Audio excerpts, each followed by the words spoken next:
आप सभी का सादर अभिनंदन है। मनोज तिवारी।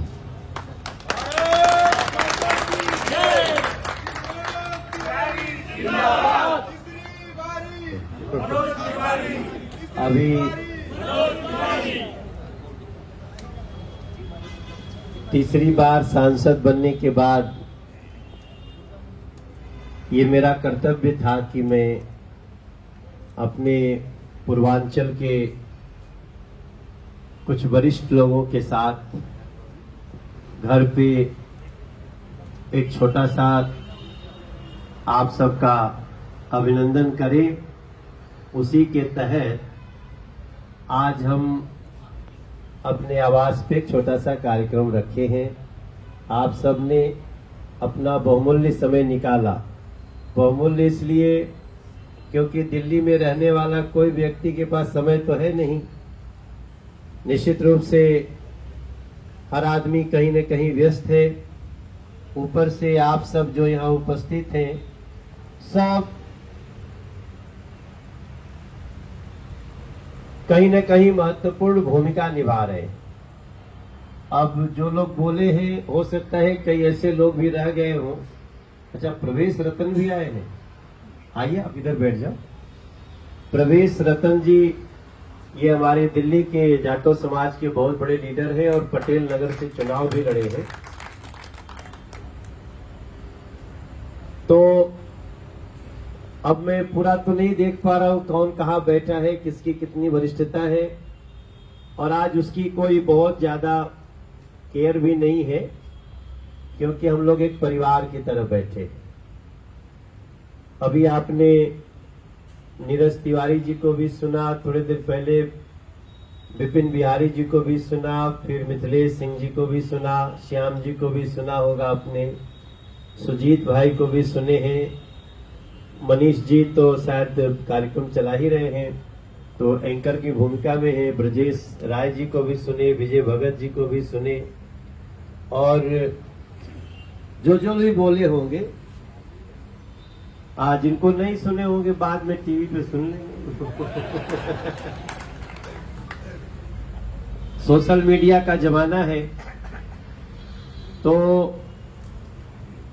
आप सबका स्वागत करते हुए अब अक्सर आजकल क्या होता है ना कि जब भी आप किसी को कोई धन्यवाद या अभिनंदन कार्यक्रम में आए तो अंदर की कुछ भावनाएं उमड़ने लगती हैं।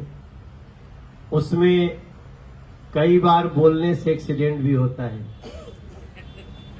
बोलना बहुत संभल के चाहिए, भावनाओं पर काबू रखना चाहिए।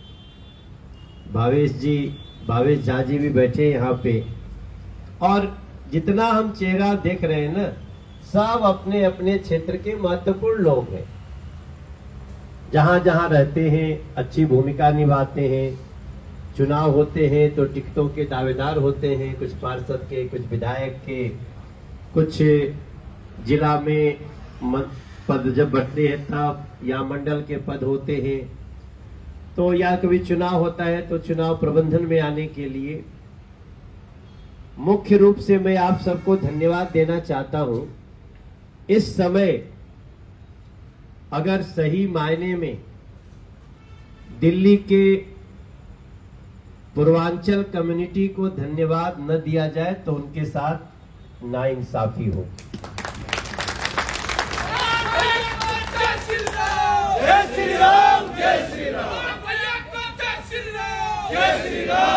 ये जो हमारा चुनाव था, ये जो चुनाव था हम लोगों का 2024 का, ये चुनाव आप सब जानते हैं। इसको चंदन चौधरी भी महसूस कर सकते हैं, इसको प्रदीप भैया भी महसूस कर सकते हैं। तो ये चुनाव इसलिए बहुत पूर्वांचल सेंट्रिक बहुत इंपॉर्टेंट था क्योंकि यहाँ पे जो कैंडिडेट लड़ रहे थे उनमें अगर एक कम्युनिटी के सबसे ज्यादा कैंडिडेट लड़ रहे थे तो पूर्वांचल कम्युनिटी के। पूर्वांचल कम्युनिटी से दोनों पार्टियों ने टिकट दिए। इसलिए जब आप भी सोचते होंगे चुनाव में, वो लोग भी काफी दिनों से दिल्ली में हैं, अपनी राजनीति करते हैं और समाज में सबका सबसे संबंध है, लेकिन महत्वपूर्ण ये हुआ कि दिल्ली के पूर्वांचल वासियों ने राष्ट्रवाद का रास्ता अपनाया।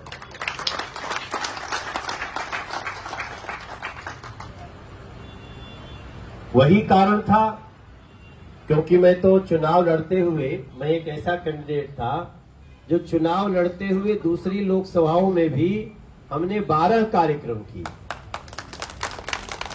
चंदन भाई ने भी कराया, संगम बिहार भी गए थे हम, आपके यहां भी गए थे जी, रंजीत के क्षेत्र में भी गए थे, विकासपुरी गए थे, हाँ पश्चिमी लोग।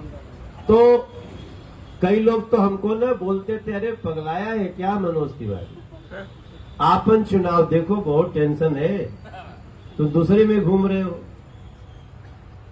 तो मैं उस समय कहता था कोई बात नहीं, हमारा चुनाव लड़ने के लिए हमारे और भी साथी हैं, हमें 7 सीट जीतना बहुत जरूरी था।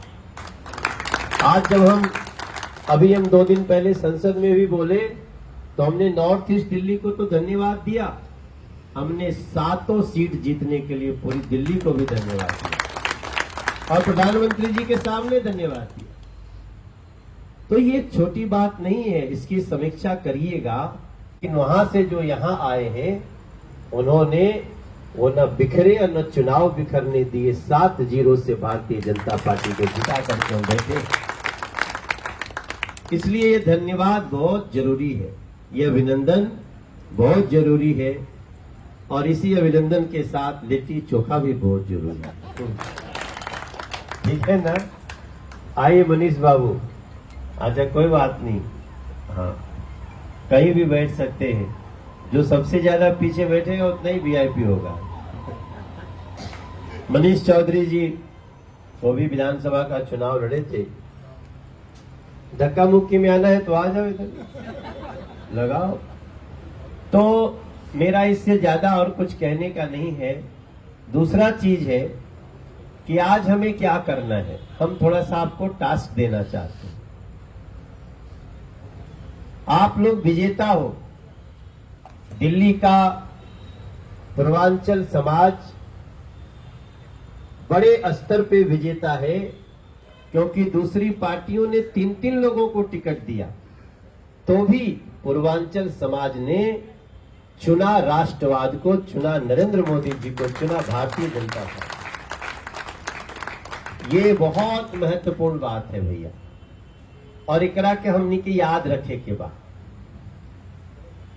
और जब एकरा की याद रखल जाई तो कुछ हमनी के जिम्मेदारी भी आगे हुई। जिम्मेदारी का बाटे, आप लोग ओकरा के नोट करब जा चाहे लिखी जा, जैसे भी। एक तो दिल्ली के जो विषय बा ओकरा पर हमनी के मुखर रहे के चाहिए। मुखर मतलब हमनी के सोशल मीडिया पे ओकरा पर हमेशा अपन विचार देवे के चाहिए। अब यही दिल्ली में सब जानत है कि पानी के डिपार्टमेंट केकरे पास बा, लेकिन जेकरे पास बा वही अनशन पे बैठल बा। तो एकर मतलब का भइल? एकर मतलब भइल कि वो कंफ्यूज कई चाहता फिर से। सिविल डिफेंस के करीब 10,800 लड़का लड़की औरत जेकरा के आम आदमी पार्टी नौकरी पे रखले रहे, अचानक निकाल देलस। उन्हीं की संख्या बाटे 10,800। इतना बड़ा धोखा और डंका की चोट पर आज वो 10,800 लड़का लड़की औरत आदमी वो सब सड़क पे वाड़ा सर, और वही में से कुछ चल गया से नौकरी के सामने आतिशी जो रली बैठल रही, उनकर और भी नेता लोग रहे। तो वो लोग का बोलस, ये सब बीजेपी के गुंडा वाला सर।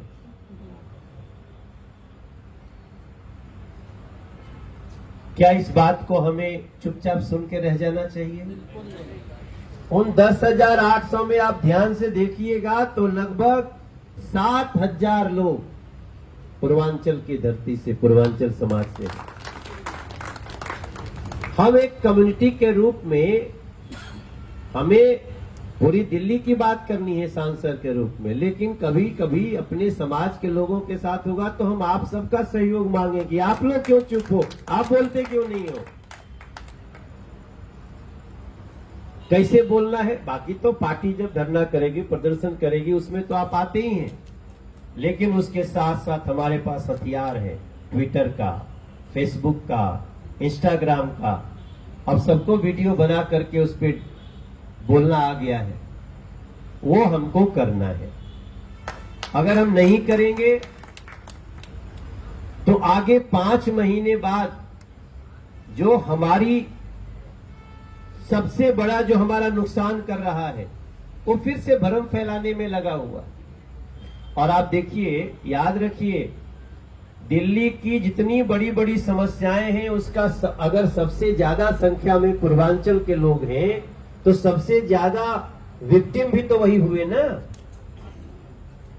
अनऑथराइज कॉलोनी में रहने वाले ज्यादातर लोग हम आप, झुग्गियों में रहने वाले ज्यादातर लोग हम आप, अपनी 25 गज 50 गज जमीन खरीदने के बाद भी एक एक आदमी को कई बार 2 पावर अटॉर्नी दे दी जा रही है। उससे जूझने वाले जूझते ही रहे। हम तो आज आए पता चल रहा है, आप लोग तो पिछले 20-25 साल से देख रहे होंगे। तो उन समस्याओं को दूर करना है। पानी नहीं मिल रहा है तो किसको दिक्कत है? लुटियन जोन में दिक्कत है कि हम ही लोगों के, सामान्य लोगों को दिक्कत है? अगर कहीं शौचालय में पानी नहीं आ रहा है तो किसको दिक्कत है? इसलिए हम आपसे चाहते हैं कि आप मुखर हो, और मुखर होने में पार्टी भी जो आवाज उठा रही है उसको और कैसे हम पंख लगा सकते हैं। हम लोग भी कई आवाजें उठाते हैं, कैसे उसको पंख लगा सकते हैं, ये काम हम लोगों को करना पड़ेगा।